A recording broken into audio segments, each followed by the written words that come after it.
ഇന്ന് തന്നെ ഡൗൺലോഡ് ചെയ്യൂ. കാണൂ നിങ്ങളുടെ ഫേവറേറ്റ് ഷോസ്. മനസ്സിന്റെ പ്രാക്കുണ്ടല്ലോ, അത് മനപ്പുറം ഉണ്ടാവുന്നതല്ല. ചില പ്രത്യേക സാഹചര്യത്തിലെ അത് ഉണ്ടാക്കപ്പെടുന്നതാ. അതിന്ന് നമുക്ക് രണ്ടുപേർക്കും ഒരിക്കലും രക്ഷപ്പെടാൻ ഒക്കത്തില്ല. സ്വസ്ഥത കിട്ടത്തില്ല, സ്വസ്ഥത. എന്നെ വേണ്ടാത്ത വീടാത്, എന്നെ ഉപേക്ഷിച്ച വീട്. ഞാൻ അവിടുന്ന് പടിയിറങ്ങിയത് ഇനി അങ്ങനെ ഒരു വീട് എനിക്കില്ലെന്ന് മനസ്സിനെ പറഞ്ഞു പഠിപ്പിച്ചിട്ട് തന്നെയാ. ആ തീരുമാനത്തിൽ നിന്നും സത്യഭാമയെ ആർക്കും പിന്തിരിപ്പിക്കാനാവില്ല. അതിനു വേണ്ടി ആരും കച്ചകെട്ടി ഇറങ്ങാൻ വേണ്ട. ഇപ്പോഴാണോ സത്യഭാമയുടെയും രാഘവന്റെയും കണ്ണീരിന് വിലയുണ്ടായത്? ഇതുവരെ അതാരും കണ്ടില്ലല്ലോ.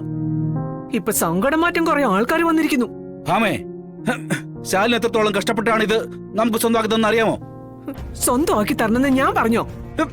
എന്തിനാ ഭാമ ഇങ്ങനെ തട്ടാമുട്ടി പറഞ്ഞു സ്വയം ചെറുതാവുന്നേ? അവര് ചെയ്ത കഷ്ടപ്പാട് മനസ്സിലാക്കിയെങ്കിലും അവരോടൊന്നും മാന്യമായിട്ട് സംസാരിക്കാനെങ്കിലും നിനക്ക് പറ്റിയില്ലല്ലോ. ആരെ കാണിക്കാനാ നിന്റെ ഈ ധാർഷ്ട്യം? ചാവാനായിട്ട് പാതി എത്തി ജീവിക്കുന്ന എന്നെയോ?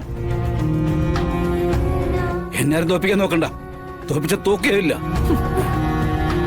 ആലോചിച്ച് തീരുമാനിച്ചേ എല്ലാവർക്കും ഉചിതമായ രീതിയിൽ കാര്യങ്ങൾ തീരുമാനിച്ചാ അതിന് കടുത്ത് നിനക്ക് തന്നെ.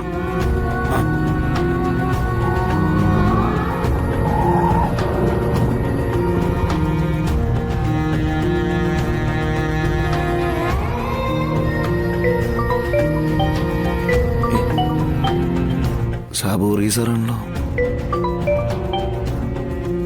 ഹലോ. വിഷ്ണു, കാര്യങ്ങളെല്ലാം ഞാൻ പറഞ്ഞ് സെറ്റാക്കിയിട്ടുണ്ട്. നാളെ കാലത്ത് തന്നെ സിവിൽ സ്റ്റേഷനിൽ എത്തണം. കാണേണ്ട ആളിന്റെ ഡീറ്റെയിൽസും ഫോൺ നമ്പരും ഞാൻ അങ്ങോട്ട് വാട്സപ്പ് ചെയ്തോളാം. ശരി സർ, ഞാൻ പൊക്കോളാം. അപ്പോ എല്ലാവിധ വിജയാശംസകളും നേരുന്നു. All the best. Thank you sir.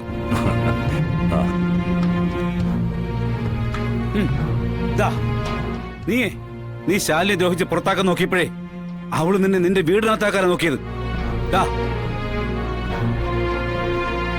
ഈ വസ്തു ഇത് നമുക്ക് തിരിച്ചു വാങ്ങിത്തരാനേ അവൾ ഒരുപാട് ബുദ്ധിമുട്ടും ത്യാഗവും അനുഭവിച്ചിട്ടുണ്ട്. അവളുടെ ജീവിതം കൂടെ മറന്നാ ഈ ഓടി നടക്കുന്നത്. അതെ, വിവാഹം കഴിഞ്ഞ അന്ന് മുതലേ നമ്മൾ ഒരുമിച്ചാ ജീവിക്കുന്നത്. പക്ഷെ അവരുടെ കാര്യം അങ്ങനാണോ? അവരുടെ കല്യാണം കഴിഞ്ഞിട്ട് അവരെത്ര നാൾ ഒരുമിച്ച് കഴിഞ്ഞ് അവരെങ്ങനെയാ ജീവിച്ചത്? രണ്ടുപേരും രണ്ട് സ്ഥലങ്ങളിലല്ലേ ജീവിച്ചത്. സ്വസ്ഥത കൊടുത്തിട്ടുണ്ടോ നീ അവർക്ക്? ഉണ്ടോ? ഉണ്ടോ? എല്ലാം നിന്റെ വാശികാരനുണ്ടായതാ. ഇനിയെങ്കിലും അവർക്ക് നല്ലൊരു ജീവിതം ഉണ്ടാവണം. അവർ രണ്ട് സ്ഥലങ്ങളിൽ ജീവിച്ച് ജീവിതം തീർക്കേണ്ടവരല്ല. അവരൊന്നിക്കണം. ജീവിതം എന്താണെന്നും എങ്ങനെയാണെന്നും ഇനിയെങ്കിലും അവർ മനസ്സിലാക്കണം. ഇല്ലെങ്കിലേ ദേ മനസ്സിന്റെ പ്രാക്കുണ്ടല്ലോ, അത് മനപ്പുറം ഉണ്ടാവുന്നതല്ല. ചില പ്രത്യേക സാഹചര്യത്തിലെ അത് ഉണ്ടാക്കപ്പെടുന്നതാ. അതിന്ന് നമുക്ക് രണ്ടുപേർക്കും ഒരിക്കലും രക്ഷപ്പെടാൻ ഒക്കത്തില്ല.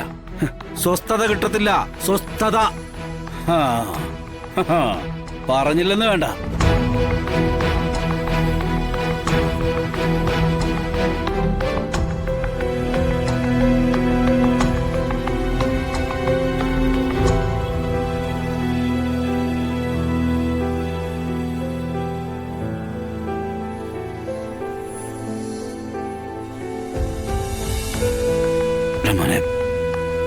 ശാലിനി വന്നിരുന്നല്ലേ?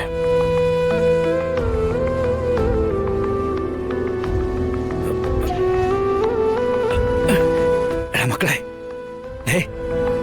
നമ്മുടെ വീടിന്റെ ആധാരമാ. അവര് കൊണ്ടുവന്നതാ. ഇനി ഇത് നമ്മുടെയാടാ, നമ്മുടെ. പക്ഷേ ഭാമയുണ്ടല്ലോ, നിന്റെ അമ്മ, അവള്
കുറച്ചധികം നാളായിട്ട് ചേച്ചിയായിട്ട് ഒരു കോണ്ടാക്റ്റും ചെയ്യാൻ പറ്റിയില്ല.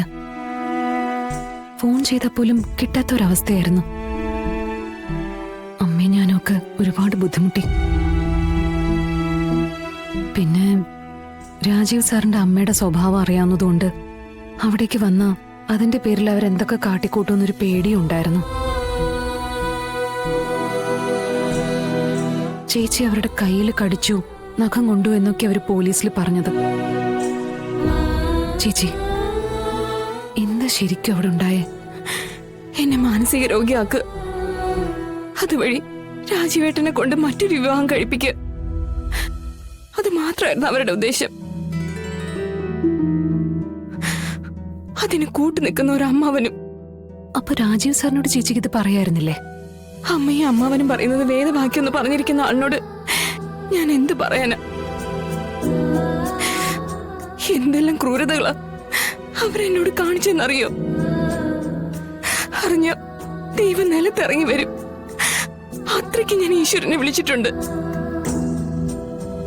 നീ അവിടെ ജോലിയൊന്നും എടുക്കുന്നില്ല, ഏതു നേരം കിടപ്പാന്നൊക്കെയാ അവര് പലരോടും പറയുന്നത്. എന്റെ വളർത്തു ദോഷം കൊണ്ടാ നീ ഇങ്ങനെ ആയിപ്പോയതെന്ന് അവരാ സേതുവിന്റെ അമ്മയോട് പോയി പറഞ്ഞു. ചേച്ചിയുടെ കുറ്റങ്ങൾ തന്നെയാ അവരാങ്ങളെയും പെങ്ങളും കൂടി സ്റ്റേഷനിലും വന്ന് പറഞ്ഞത്. രണ്ടിനെയും ശരിക്കൊന്ന് വിരട്ടിയാ വിട്ടിരിക്കുന്നത്. അതുകൊണ്ടൊന്നും അവര് നന്നാവാൻ പോകുന്നില്ല ശാലിനി. നിനക്കറിയോ, പണി മുഴുവനും ചെയ്ത് തളർന്ന് രാത്രിയിലെ ഭക്ഷണം കഴിക്കാൻ വരുമ്പോ അവര് മനഃപൂർവ്വം ചോറെടുത്ത് അപ്പുറത്തെ പശുവിന് കൊടുക്കാൻ വെച്ചിരിക്കുന്ന കാടിയിലെടുത്തിടും. എന്നിട്ടൊരു പറച്ചിലും, നീ കഴിച്ചു എന്നോർത്ത് എടുത്തിട്ടെന്ന്.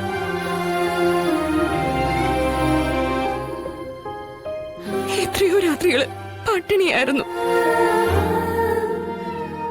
വിശപ്പ് കടിച്ചു പിടിച്ച് കിടന്ന് നേരം വെളുപ്പിക്കും. ഉറക്കം വരുമോ അതുമില്ല. എന്റെ സങ്കടങ്ങൾ നിങ്ങളോടൊക്കെ ഒന്ന് വിളിച്ച് പറഞ്ഞറിയിക്കാന്ന് വെച്ച ഫോണ് വരെ അവര് പിടിച്ചു വെച്ചിരിക്കുകയല്ലേ.